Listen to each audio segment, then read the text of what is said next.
So the list of those who can now be targeted may lengthen from people who actually do bad things to people who merely think bad things.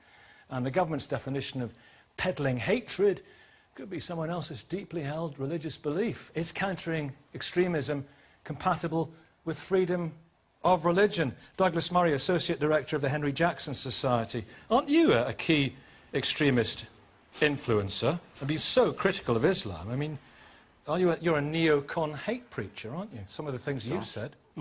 Rough.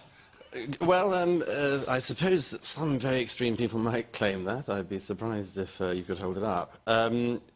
If I can answer the question that we started with. Well, you've said some things in the past. Conditions for Muslims in Europe must be made harder across the board. All immigration into Europe from Muslim countries must stop. I've always been of the view that it's unwise to have immigration at the rate it's happened in recent years.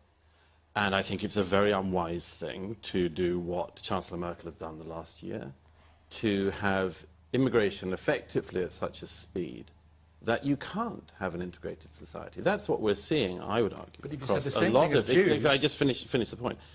This is what we're seeing the impact of across Europe at the moment. It's a very great concern. You see, a lot of what government in this country and elsewhere is trying to do at the moment is to make up, to catch up with the effects of its immigration policies. Because if you have, as Germany has now, an extra 2% of your population coming into the country every year, I would argue you don't have a hope of having an integrated society. You don't have a hope of having a cohesive society.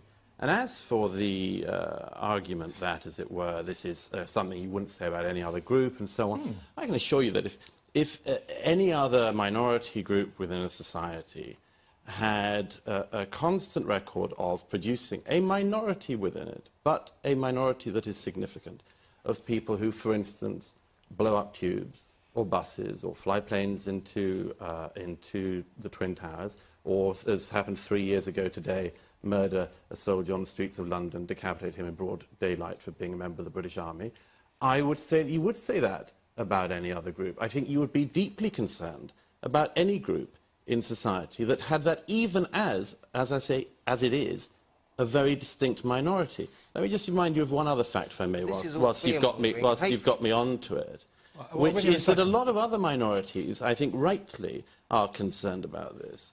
As a gay man, it doesn't enormously please me that, as a poll fronted by Trevor Phillips the other week showed, the majority of Muslims in the UK want homosexuality to be made illegal.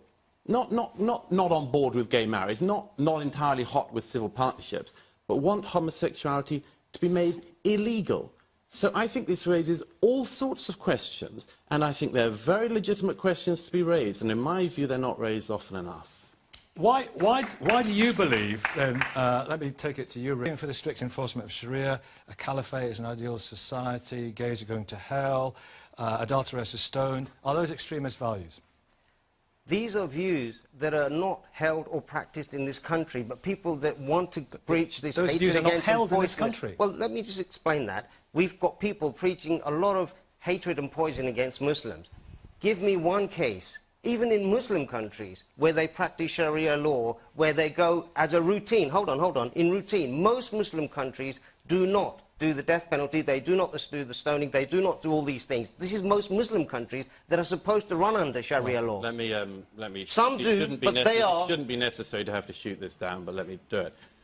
Sunni, Shia, two most important distinctions within Islam. The most important Sunni state in the world, Saudi Arabia, executes people for being gay. The greatest friend of the UK. He crucifies people, beheads people and crucifies. Recently sentenced to beheading and then crucifixion an underage young Shia man because of his familial connections with the Shia family that the Sunni house of Saudi Arabia didn't want to live. Then let's go to the other side then, to the Shia powers. The most important Shia country in the world is Iran. In Iran, you get killed for being gay, you'll be stoned to death as a woman if you're an adulterer, or hanged from a crane if you're lucky. So please, let's not have this stupid cover, because we are cleverer than you think we are. Anyone in this country can look at the internet, they can read articles. You cannot cover that over. It's fact. It's what's going on. It's what ISIS is currently trying to do in the territories that it controls. It doesn't come from nowhere. And if we're going to talk about extremism, a great deal... Let me finish this point. A great deal would be improved in this country country if people like you came into studios like this and admitted that there is a problem and admitted that you wanted to join in finding a solution to that problem instead of trying to pretend that the problem doesn't exist. And listeners to recognise is that the evidence that this policy is based upon simply does not stack up. It is non-scientific because there is, Nikki, if you let me finish, there is no empirical evidence saying that an extreme form of Islamic ideology is, in fact, the cause of terrorism. And you look at the work of Martha Crenshaw, you look at the work of Mark Sageman, ex-CIA, and you look at all these other studies that have been done on it, the scholarship, and they're pulling faces now because they can't come back at this. Whoa, wait a minute, everybody. Wait a minute. No, hang on, Steve. No, in a second, Pete. No, Peter, in a second. Not quite yet. Not quite yet. You say, hang on, Rizwan. You say that they can't come back, and I'm going to let them. Then you mentioned as well other religions, and I'm going to come to you, Linda, on that, because you may feel that some of your views will be marginalised and frowned upon. That was a very interesting point. Yeah. Conservative Christians. Linda Rose, what are you... And you raised this point, Rizwan. What about people of your ilk who are worried about this legislation because what you want to say and what you want to believe may be curtailed? Yes, we're very worried. What sin for a man to lie with a man? What does it say the punishment should be? Again, the various punishments that I'm trying to remember, actually, in Leviticus. Is it stoning? I would have to check that, Nikki, because I'm not entirely sure. Douglas Murray? Leviticus does have such threats in it, and it's my view that, and I think Adam Dean said the same thing, that nobody should be criminalised or prosecuted for holding what is a conservative religious opinion. I'm the last person to argue that people can have that opinion. I think there's another thing if you then believe that as a result of your religious opinion, other people should be prosecuted. But let me just pick up on a very important point that this raises. You see, if an Anglican or somebody somebody saying they were speaking in the name of Anglican Christianity, today, in the street, beheaded somebody in the name of the Christian God, and we came on this programme a week from now, do you think that there would be a single Anglican Christian in the country who would not say, it's disgusting, it's appalling, we abhor this? But do you think there would be anybody, like the lineup we have here, of people providing excuses or saying, how dare you talk about our religion? How dare you talk about Anglicanism? This is the problem. These two gentlemen here epitomise the problem. Linda can respond. Linda respond. Don't worry. We've got time. What was it? You said it's racism, is it? Yeah, okay. Let's address that in just a second. Linda Rose, the Reverend... Why didn't you call him misogynist and throw out some Everybody be quiet. Everybody be quiet. I am not denying the fact that the UK is probably one of the best countries, right? I was born and raised here. All I'm saying to you that if you deny a group of people the chance to articulate their identity around Islam, then what you are essentially doing is you are saying that you can be a citizen, but you cannot be a citizen who chooses to express their identity around Islam. That's what I do not engage with racism, Douglas. I would not. Rabia, we haven't heard from you. Wait, everybody. Okay, wait, everybody. After we've spoken to Rabia, thank you very much.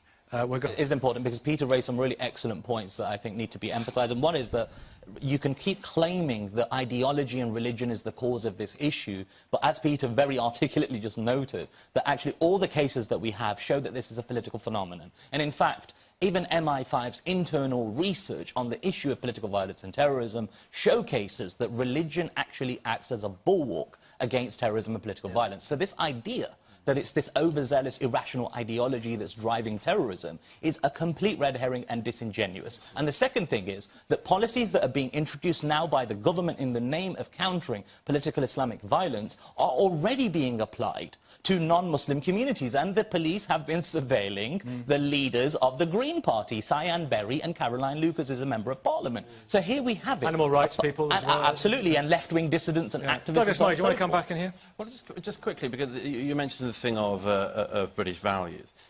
What a lot of this is I'm not the world's greatest fan of the prevent strategy. I think it's an attempt by government to deal with a pretty insoluble problem, actually, as I said at the outset. Insoluble? A fairly insoluble problem. That's pretty pessimistic. Well, look, I mean, if you've got a choice between whether or not you believe you should follow David Cameron or Allah, a lot of Muslims will follow Allah, amazingly enough.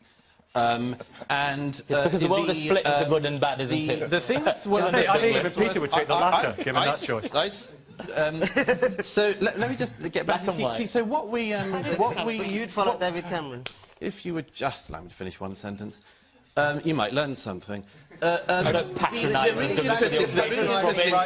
The really interesting thing is, Nikki, is that what our government in Britain is trying to do, as a result, as I said at the beginning, of the mass immigration they've had in recent decades, is to try to build a cohesive society and to cohere society. Now, the interesting thing about this is that this government, as with the previous government, doesn't particularly have the confidence to say Britain and British values, British institutions, and so on. So what are we doing? We're basically trying to make it liberal values, that Britain will be about liberal values, about gay marriage, about all sorts of other things. They've pinned this on. I, by the way, think this is a big mistake, because it's all very well saying we will make people liberals, but that doesn't mean, among other things, you make them, as it were, British or with any other sense of identity. So the interesting thing is, though, that because the British government has decided effectively the best we can do is to make people vaguely liberal, then it means that the qualifications for extremism, as it were, are exactly, effectively conservative ideas. And that is why the Islam thing keeps on posing such an issue. Because, you see, in the terms of social liberalism, Islam is the slowest kid in the class. And we are all speaking at the level of the slowest kid in the class. And that is a problem that we're not going to get over for a long time to come. Mohammed, Just put it as the last word. do it quickly. If everything was true as these right-wingers claim it is, why is Islam... right-winger. Why, not you. Why is Islam... why is Islam the fastest growing religion in the Western world? That says it all. It is. It is. That's the end of it. That's the end of it.